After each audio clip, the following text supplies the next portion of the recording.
So it is our topic number 6 and that is fundamental rights. Hindi में इनको बोलते हैं क्या? मौलिक अधिकार। ये है हमारे पार्ट 3 में, और आर्टिकल स्टार्ट होते हैं फंडामेंटल राइट्स के 12 से लेके 35 तक। इस चैप्टर में हमें इस चैप्टर को 2 भाग में पढ़ना है। मतलब वैसे तो इसके बहुत सारे पार्ट्स होंगे, बट बेसिकली इसके फीचर्स देखने हैं हमको, और हर एक आर्टिकल का मतलब क्या है वो देखना है, ठीक है? क्योंकि एग्जामिनर इसमें क्वेश्चन पूछ लेता है फीचर्स से भी। मतलब 12 से 35 तक जो आर्टिकल है उनसे कोई मतलब नहीं, फीचर्स से भी क्वेश्चन पूछ लिए जाते हैं। अब ये जो पार्ट 3 है, this part 3 is described as Magna Carta of India. अभी मैग्ना कार्टा क्या होता है? मैग्ना कार्टा ऑफ इंडिया 1215 में किंग जॉन इंग्लैंड में, ये पहला ऐसा कोई डॉक्यूमेंट था, फर्स्ट डॉक्यूमेंट, रिटन डॉक्यूमेंट, मतलब लिखित में फर्स्ट रिटन डॉक्यूमेंट था एक, to have rights for citizens. नागरिकों के लिए पहला कोई डॉक्यूमेंट था जिसको हम मैग्ना कार्टा बोलते हैं, जो कि कब आया था? 1215 में आया था इंग्लैंड में, किंग जॉन लेके इसको आए थे, ठीक है? तो इसलिए जो हमारा पार्ट 3 है उसको हम मैग्ना कार्टा ऑफ इंडिया बोलते हैं, ठीक है? अब ये हमने लिए कहां से? संविधान में सारी चीजें हमने कहीं ना कहीं से डेराइव की है, कॉपी की है। तो it is derived from USA. USA में क्या थी? Bill of rights.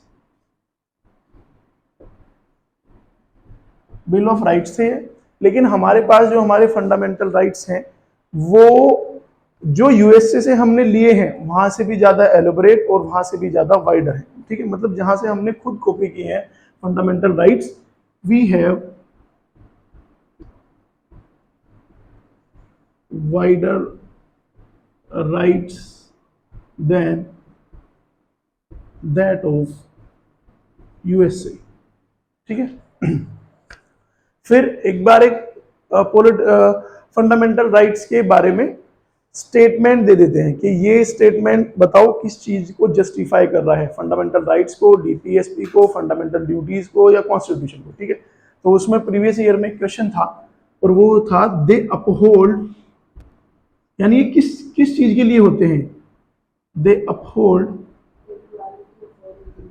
The equality of all individuals, dignity, ठीक है, and unity of nation, larger public interest और वो सब, dignity and unity of nation।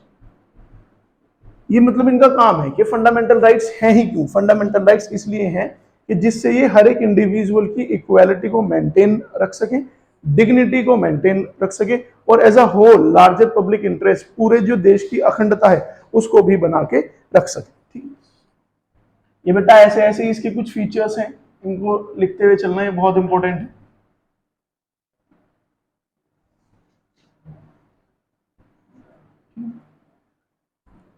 Features चौथा है, they are meant for promoting political democracy, ठीक है? इस वर्ड को बहुत ध्यान से याद रखना।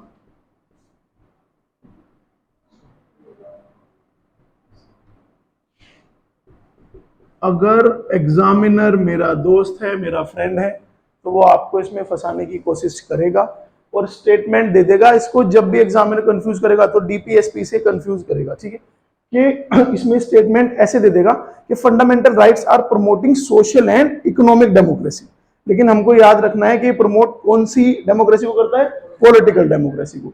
इससे जो अगला चैप्टर है डीपीएसपी, वो प्रमोट करता है सोशल को और इकोनॉमिक को, ठीक है? तो एग्जामिनर यहाँ पे फंसाने की कोशिश करेगा, मेक श्योर कि तुम उसमें ना फंसो, ठीक है? पॉलिटिकल डेमोक्रेसी इन्होंने क्यों कहा? क्योंकि ये प्रिवेंट करते हैं, ये प्रिवेंट यानी रोकते हैं, prevent authoritarian regime, AUTHORA, authoritarian regime and despotic rule। Authoritarian समझते हो, फंडामेंटल राइट्स इसलिए हैं क्योंकि ये ऑथोरिटेरियन रेजिम को प्रोटेक्ट करते हैं। ऑथोरिटेरियन यानी अगर कोई पावरफुल आदमी बीइंग द पीएम या सीएम और वो अपने आप में अपने दिमाग से बिना किसी की सलाह लिए अगर वो सब कुछ करने लगे तो that is authoritarian, kind of Kim Jong. हालांकि वो तानाशाही, but authoritarian is somewhere related to that also. ठीक है, ऑथोरिटेरियन हमारे यहाँ पीएम है हमारे यहाँ, लेकिन पीएम को भी काम किसके हिसाब से करना पड़ेगा? जनता के हिसाब से, अपने हिसाब से काम नहीं कर सकते। ठीक है, तो अथॉरिटेरियन जो रेजिम है, जो डेस्पोटिक रूल है, जो खराब रूल है, उसको ये प्रोटेक्ट करता है। ठीक है, और एम करता है, this aims to establish government of laws not of man. ठीक है, कि जो गवर्नमेंट हो वो कायदे कानून की हो, गवर्नमेंट ऑफ लॉज हो, ना कि किसी एक पर्टिकुलर इंसान की हो या पर्टिकुलर पार्टी की हो। ठीक है, तो ये इसका लार्जर ऑब्जेक्टिव होता है। नेक्स्ट क्या है? हाँ, ये तो मतलब एस्पेक्ट है, इसके अलग अलग प्रोटेक्ट की जाती है। फिर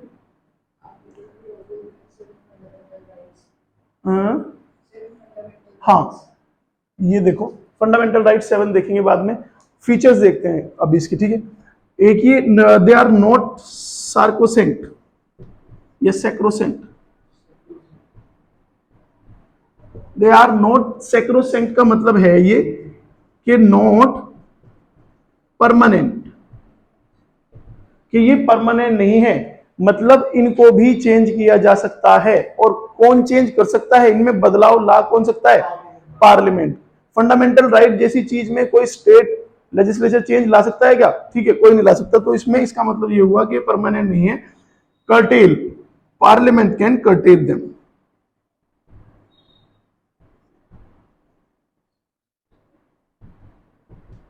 यानी इनमें चेंज ला सकता है, प्रोवाइडेड बेसिक स्ट्रक्चर खराब ना हो, जो केशव नंदा भारती केस में कहा था। प्रोवाइडेड बेसिक स्ट्रक्चर खराब ना हो, without affecting the basic structure. ठीक, 5 एक और इसका फीचर है, they are not absolute but qualified.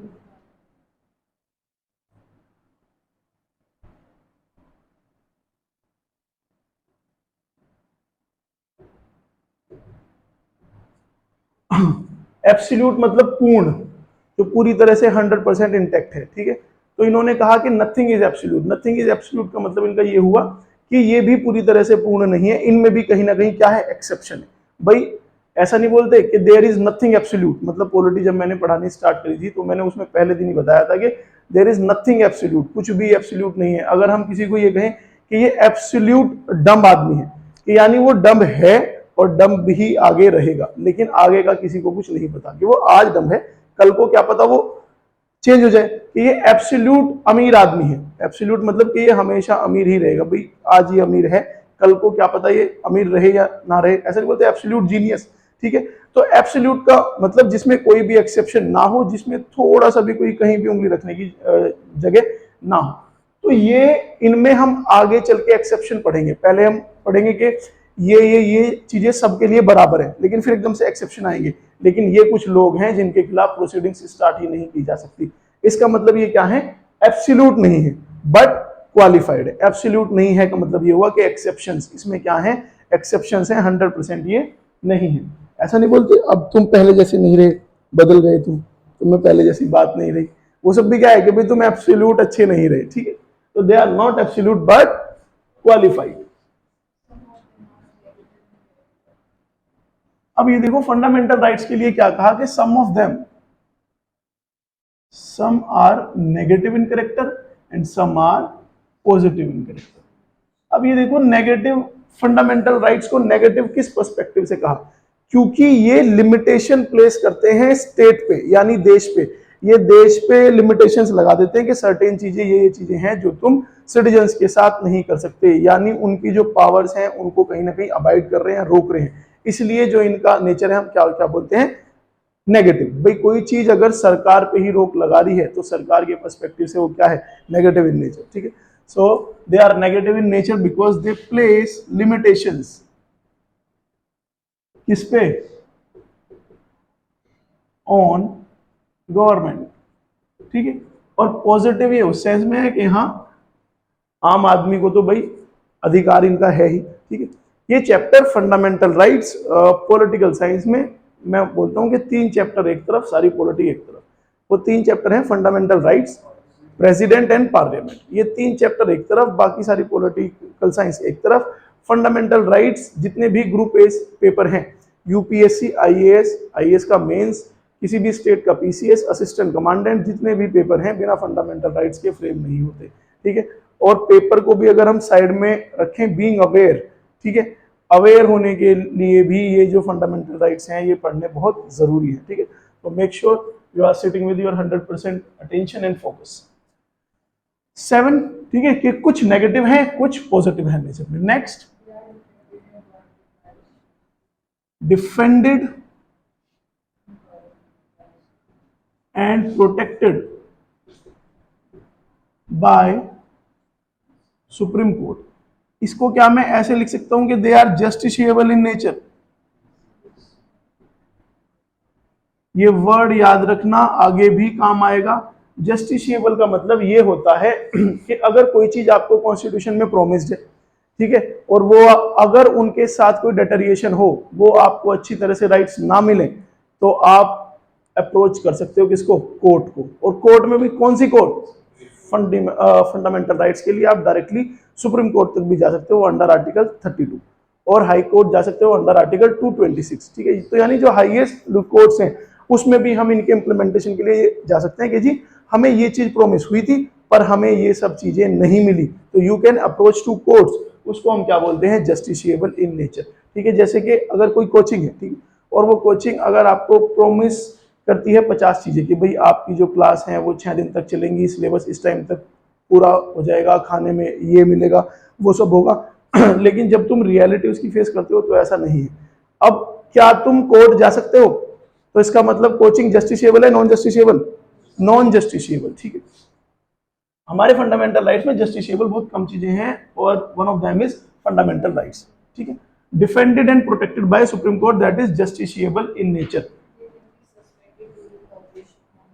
अच्छा, एक चीज और, एग्जामिनर तुमको इसमें इस तरह से कंफ्यूज कर सकता है कि they are given by court and protected by constitution. क्या ये स्टेटमेंट ठीक है फंडामेंटल राइट्स के बारे में? सोचो, they are given by court and protected by constitution, ये स्टेटमेंट गलत है। Given by constitution and defended और प्रोटेक्टेड बाय कोर्ट्स, ये ठीक है? ठीक है, they are given by constitution and are protected by executives. ठीक है क्या? प्रोटेक्ट कौन करेगा? क्योंकि गारंटर ऑफ फंडामेंटल राइट्स किसको हम बोलते हैं? सुप्रीम कोर्ट को, कि भाई ये गारंटी लेगा कि अगर हमारे फंडामेंटल राइट्स में हमें कुछ नहीं मिल रहा है तो it is their responsibility supreme court की कि वो उनका इंप्लीमेंटेशन हमारे यहाँ अच्छी तरह से कराए। ठीक है, दे कैन बी सस्पेंडेड, ये सस्पेंड किए जा सकते हैं कब? जब नेशनल इमरजेंसी हो। लेकिन एक्सेप्शन है, इसी को तो बोलते हैं नॉट एब्सोल्यूट। पहले तो बोलते हैं ये राइट सारे सस्पेंड कर दिए जाएंगे, फिर एक्सेप्शन में बताया कि एक्सेप्ट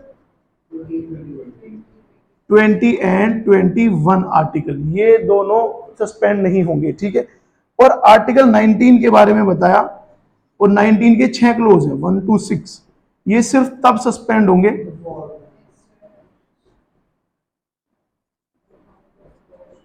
जब वॉर हो ऑन एक्सटर्नल एग्रेशन, यानी इंटरनल रेबेलियन पे। अगर देश का आंतरिक माहौल खराब है और अगर वो इमरजेंसी लगाई गई है तो उसमें आर्टिकल 19 के जितने भी सारे क्लोज हैं वो जिंदा रहेंगे। ठीक है, we will get to know in the chapter emergency के इंटरनल ग्राउंड्स जो हैं वो डिलीट कर दिए गए थे या नहीं। भाई 44 अमेंडमेंट एक्ट, ठीक है। 44 से ज्यादातर चीजें डिलीट की गई हैं और 42 से ऐड की गई हैं, इसलिए हम 42 जो कॉन्स्टिट्यूशन 42 अमेंडमेंट एक्ट है उसको मिनी कॉन्स्टिट्यूशन ऑफ इंडिया भी बोलते हैं। मेंस में 2019 में क्वेश्चन भी आया था 42 अमेंडमेंट एक्ट पे, 20 नंबर का क्वेश्चन था, ठीक। हाँ भाई, इतना क्लियर हुआ है? ये 11 फीचर्स समझ में आए?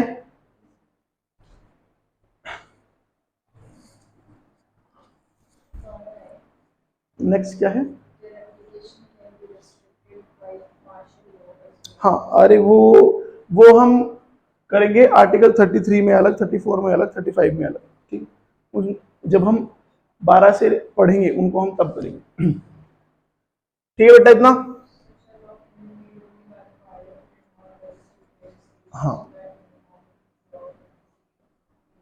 Obviously that we are aware, हमें पता है कि ऐसे जो लॉज हैं फंडामेंटल राइट से रिलेटेड वो सिर्फ पार्लियामेंट बना पाएगा, ना कि स्टेट लेजिस्लेचर, जिससे यूनिफॉर्मिटी मेंटेन हो। अब स्टेट तो एक स्टेट अपने हिसाब से बनाएगा, दूसरा अपने हिसाब से बनाएगा, तो यूनिफॉर्मिटी खराब हो जाएगी ना, इसलिए इसको पार्लियामेंट बना पाएगा।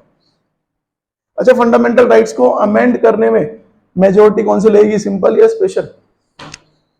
पक्की बात बताएंगे भी, ठीक है। ये देखो, ओरिजिनली जो ये फंडामेंटल राइट्स थे ये 7 थे। मैं बोलता हूं ओरिजिनली, यानी जब संविधान लिखा गया तब कितने राइट्स थे? 7। कौन कौन से राइट्स थे? Equality, right to equality that is 14 to 18, फिर फ्रीडम 19 से 22, फिर against exploitation, against exploitation, freedom of religion 25 से 28, educational and cultural rights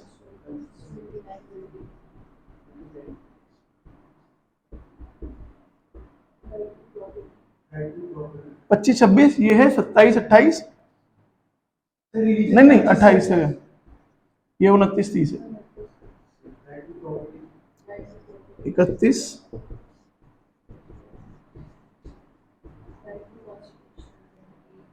article 31 और कॉन्स्टिट्यूशनल रेमेडीज।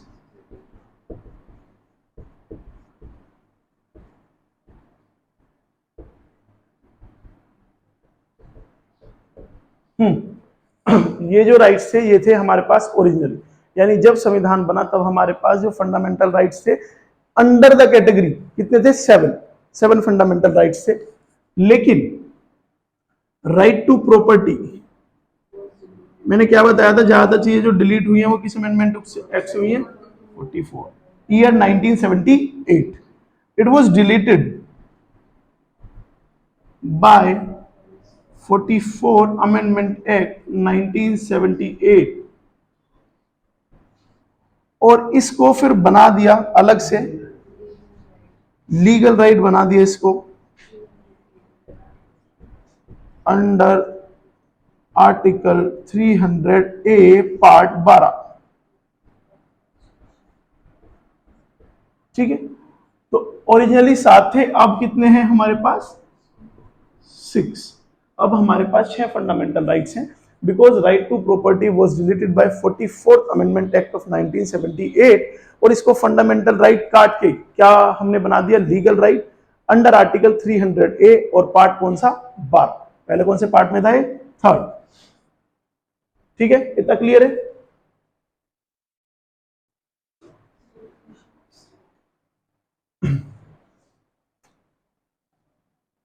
हाँ बेटा, क्लियर है इतना? ठीक है, ये थे फीचर्स, ये जो 12, 14, 15 फीचर्स हैं, लगभग अगर क्वेश्चन फीचर्स से आएगा तो 90% यहीं से आएगा, इससे बाहर नहीं आएगा। फिर एग्जामिनर इनकी लैंग्वेज को ट्विस्ट कर सकता है, लेकिन अगर ये आपने अच्छे से पढ़ लिए तो you would be able to crack that, ठीक है। अब हम आर्टिकल शुरू करते हैं, आर्टिकल 12 से आर्टिकल 35 तक, ठीक है। बिल्कुल फंडामेंटल राइट्स हैं, इसलिए ये सारे आर्टिकल हमको डिटेल में पढ़ने पड़ेंगे। बाकी के जो चैप्टर्स हैं और उनमें ऐसा नहीं है कि आपको हर फंडामेंटल राइट डिटेल में पढ़ना पड़े। ठीक है। आर्टिकल 12 इट टॉक्स अबाउट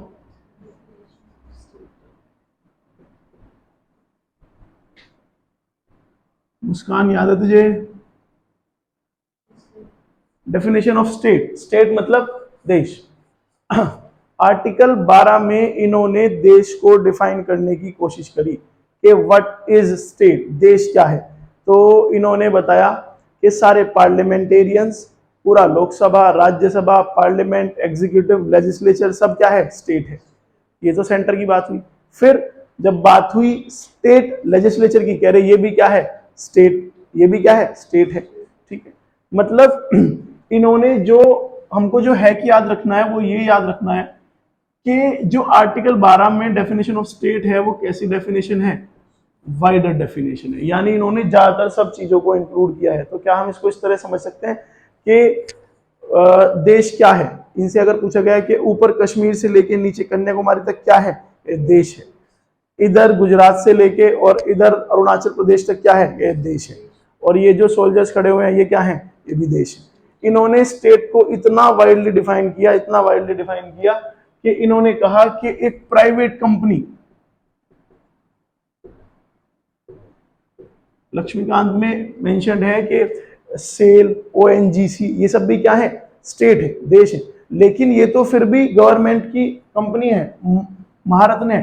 कोई प्राइवेट कंपनी जो इस तरह से काम कर रही है as an instrument of state, या किसी ना किसी तरह से एम्प्लॉयमेंट दे के, टैक्सेस भर के देश में किसी भी तरह से काम आ रही है, इंस्ट्रूमेंट ऑफ स्टेट है, वो भी क्या है? देश है। ठीक है, तो इसके हिसाब से क्या तुम लोग भी देश हो? तुम लोग स्टेट हो?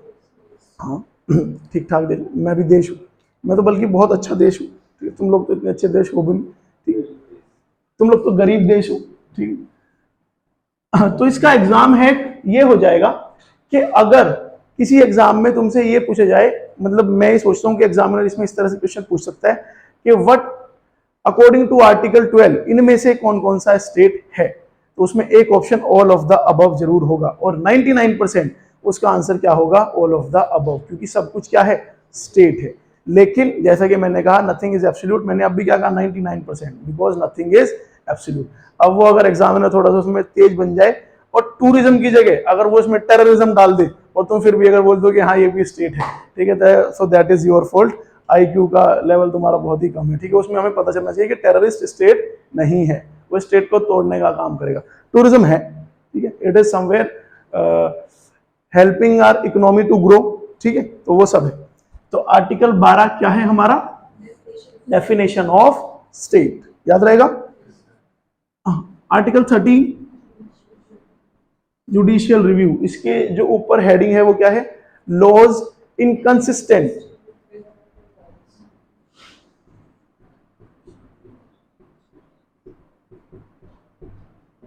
with laws inconsistent with are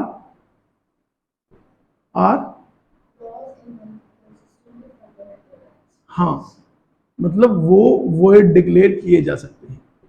इसका मतलब ये है कि अगर कोई ऐसा लॉ बना हुआ है जो फंडामेंटल राइट्स को डिटेरिएट कर रहा है या फंडामेंटल राइट को खराब कर रहा है, तो उसको हम वॉइड मतलब नल एंड वॉइड डिक्लेयर कर सकते हैं।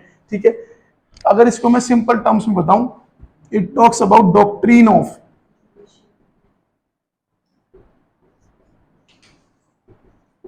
Judicial review. ठीक है, इसको इसको इसी से समझने की कोशिश करो, डॉक्ट्रीन ऑफ जुडिशियल रिव्यू को। वर्ड से ही जुडिशियल रिव्यू, जुडिशियल मतलब जुडिशरी, रिव्यू मतलब चेक करना। ठीक है, तो ये बोलता है कि जब जुडिशरी चेक करती है किसको? लेजिस्लेचर को, कि उसने जो लॉ बनाया है वो ठीक बनाया है या नहीं। यही चीज समझो, जब जुडिशरी रिव्यू करे किसको? लेजिस्लेचर को। ठीक है, और अगर जुडिशरी को ऐसा लगता है कि लेजिस्लेचर यानी पार्लियामेंट, कि पार्लियामेंट ने कोई ऐसा लॉ बनाया है जो फंडामेंटल राइट्स के हिसाब से या अनकॉन्स्टिट्यूशनल है संविधान के हिसाब से, तो judiciary can declare that law as null and void.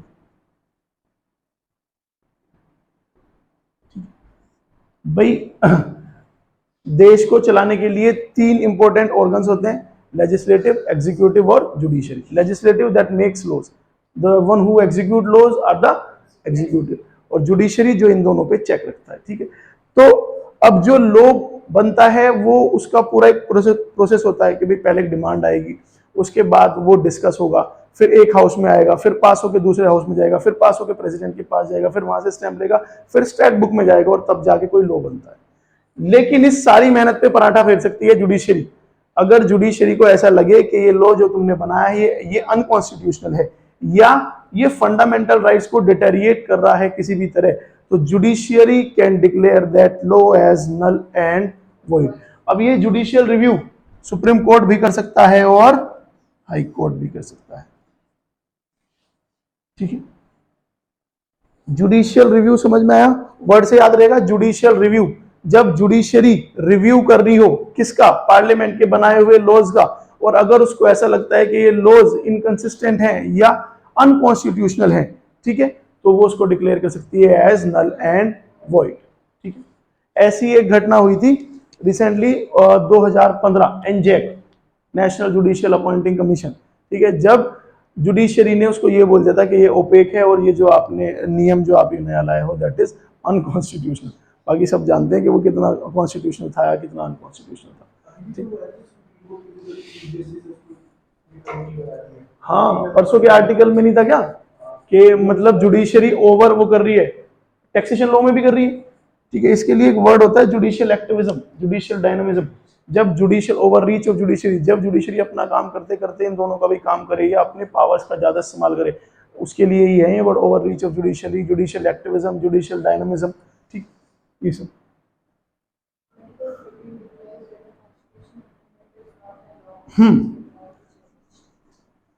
अब ये देखो आर्टिकल 13 ने एक बात और कही, लेकिन वो केशव नंदा भारती केस ने फिर करेक्ट कर दी थी। इन्होंने स्टार्टिंग में क्या कहा?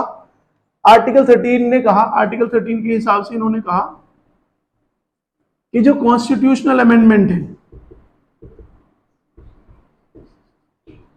वो लो नहीं है, और अगर कोई चीज लो ही नहीं है तो it can not be challenge.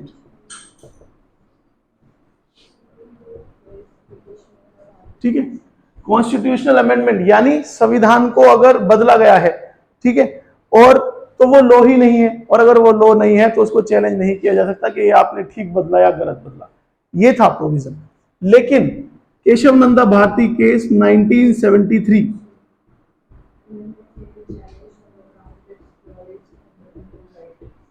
इन्होंने कहा कि ये भी क्या है, लो है, और इट कैन बी चैलेंज्ड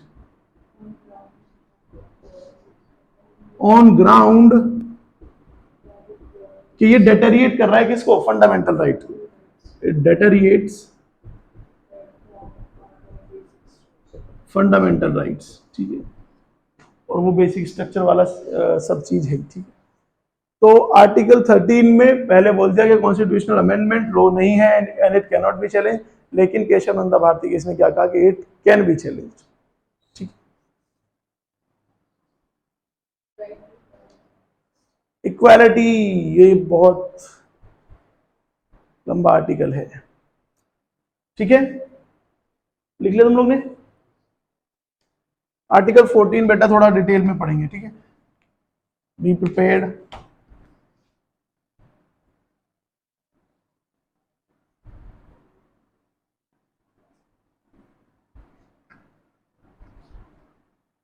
भाई इस लॉ को तमीज में कोई जानता ही नहीं है, मतलब अच्छे से। I have been taking this, क्या रहे? अच्छा, हाँ ठीक है।